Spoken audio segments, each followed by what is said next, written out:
The Grand Valley Auto Sports Desk, sponsored by Grand Valley Auto. Doubleheader of high school football on the Western Slopes. Let's start off out at Stoker Stadium, where the Fruita Monument Wildcats would welcome in one of the premier programs in the state, hosting the Valor Christian Eagles, the number 4 team in all of Colorado, according to Max Preps. We'll join this one with the first quarter already in the books, and that number 4 ranking is already plenty apparent. Eagles up 2 touchdowns, and when we join this one, they're going to be looking for more.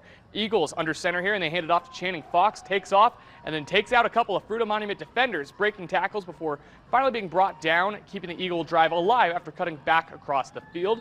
And Valor Christian makes it a 3-score game shortly after that. Titus Hyard drops back and cashes in, tossing it up to Cash Spencer, who hauls in the TD. Spencer cashes in. He's also a Colorado Mines commit, and he'd find the end zone twice on the day.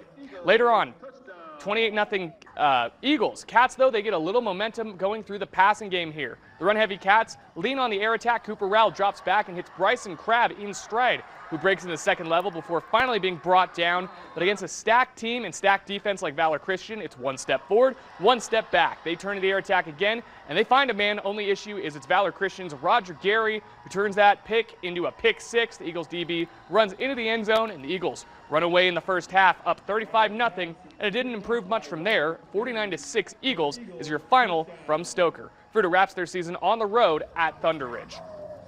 Now for the second Thursday game on the slate, we're going to head over to Rifle, where we saw one team still searching for their first win, the Rifle Bears, taking on the undefeated Eagle Valley Devils.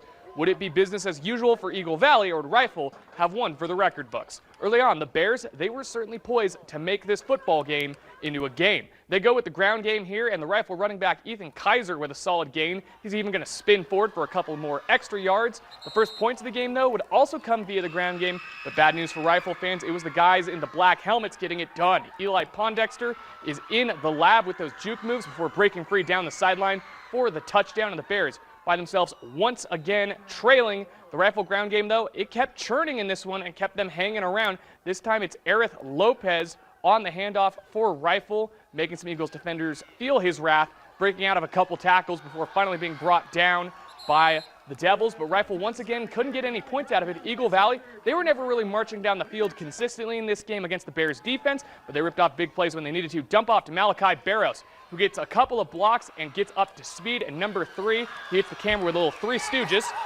You heard that there. The Bears do get on the board in the second half, though, but they do it via the leg, in the first half, in the second quarter as time is winding down, via the leg of Gonzalez, but that wound up being the only points Rifle could push across. They lose another one close at a final of 14-3, and we'll get one more shot at a win hosting Steamboat Springs next month. Before we go, the Denver